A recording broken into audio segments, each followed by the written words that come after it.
BJP কি করবে?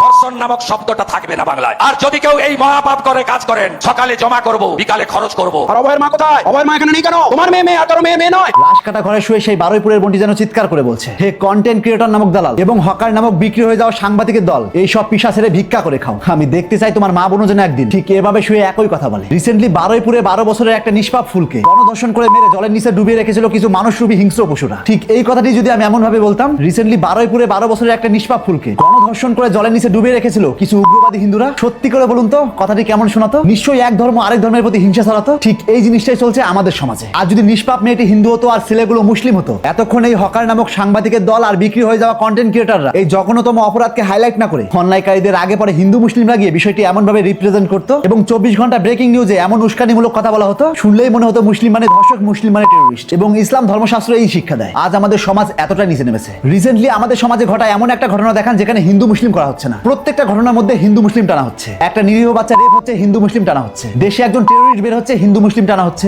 কোনো এক ব্যক্তি জোর করে জায়গা দখল করে বাড়ি বানাচ্ছে, সেখানেও হিন্দু মুসলিম করা হচ্ছে। এমনকি কেউ কাউকে গলা কেটে হত্যা করছে, সেখানেও হিন্দু মুসলিম ঢোকানো হচ্ছে। তারা এমন ভাবে রিপোর্টগুলো রিপ্রেজেন্ট করছে, মনে হচ্ছে ধর্মই তাদেরকে অপকর্ম করতে বাধ্য করছে। আজ আমাদের সমাজ এমন এক সমাজে পরিণত হয়েছে, সমাজ আজ দোষ দেখে না, সমাজ দেখে কে হিন্দু, কে মুসলিম, কে বৌদ্ধ, কে খ্রিস্টান। কোনো একটা লোক বলছে না অন্যায়কারীদের অন্যায়কারী বলে সম্বোধন করো। কেন মানুষের আগে পরে হিন্দু মুসলিম লাগিয়ে মানুষের মধ্যে ভেদাভেদ সৃষ্টি করছো? কেন একজন ব্যক্তির দোষ সমগ্র একটা ধর্মের উপর চাপাচ্ছ? একজন অপরাধীর না হয় কোনো ধর্ম, না থাকে তার মনের মধ্যে মানবতা নামক কোনো সত্তা, সে হোক যত বড় সাধু কিংবা যত বড় আলেম, অন্যায় করেছে জনসম্মুখে শাস্তি দিন, 100% সাপোর্ট করি। কিন্তু কিছু টাকা আর কিছু ভিউর জন্য সেই দোষের দায়ভার একটা নির্দিষ্ট ধর্মের উপর চাপিয়ে দেওয়া হচ্ছে। আজ এই মুসলিম মেয়েটার সঙ্গে যেই অন্যায় হয়েছে, এই প্রতিবাদে ওইসব রিপোর্টার এবং হকার নামক কন্টেন্ট ক্রিয়েটর সাধারণভাবে রিপোর্ট করছে। তো এই রিপোর্টের আগে পরে হিন্দু মুসলিম তো লাগানো হচ্ছে না, কিছু রিপোর্টারদের দেখছি এই ঘটনাতেও ডান বাম দল ঢোকাচ্ছে। ঠিক বিপরীত দিকে যখন আমাদের মতো মানুষ ধর্ম না দেখে নিরপেক্ষভাবে দোষকে দোষ আর ঠিককে ঠিক বলি, তখন আমাদেরকে সেকুলার বলে গালি দেওয়া হয়। আজ এই দেশ সেকুলার, দেশের সংবিধান সেকুলার, সেকুলার মহান ব্যক্তিদের কারণেই ইংরেজদেরকে তাড়িয়ে স্বাধীনভাবে বসবাস করতে পারছি। অথচ আজ আমরা সেকুলার বা নিরপেক্ষভাবে কথা বললেই আমাদের সেকুলার বা সনাতন বিরোধী বলে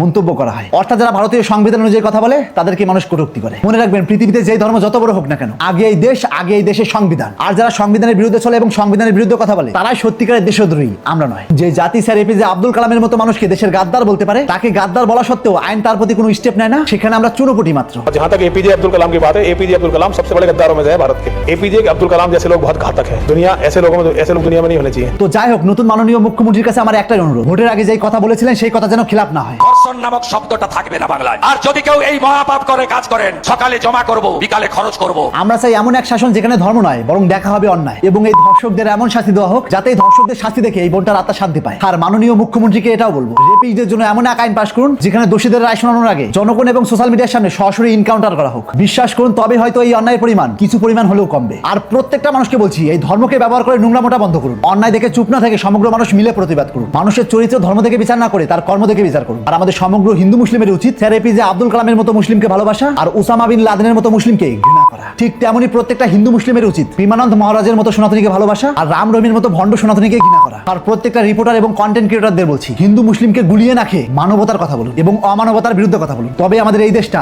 আদর্শ দেশে পরিণত হবে। एक बात बता मेरे को, इन मासूमों को हिंदू और मुसलमान के बारे में किसने बताया? तूने जो अपना नाम नहीं बता सकते उनको अपनी माँ के कातिल और धर्म के बारे में किसने बताया? इन मासूमों के दिल में इस बचपन से तू दुश्मनी का बीज बो रहा है। इधर असलियत जानना चाहता है ना? इधर ये ले, ये मुसलमान का खून, ये हिंदू का खून। बता इसमें मुसलमान का कौन सा, हिंदू का कौन सा? चले बनाने वाले ने इसमें फर्क नहीं किया, तू कौन होता है फर्क करने वाला? আর সমগ্র মানব জাতিকে বলবো, এই মেয়েটার জন্য প্রার্থনা করুন যাতে এর আত্মা শান্তি পায়। আর প্রত্যেকটা মানুষ এই দোষীদের বিরুদ্ধে প্রতিবাদ করুন যাতে এর মা বাবার ন্যায্য বিচার পায়। আমাদের সবচেয়ে বড় পরিচয় আমরা মানুষ, আর ধর্ম হলো তার নির্দেশিকা। জয় হিন্দ, বন্দে মাতারাম।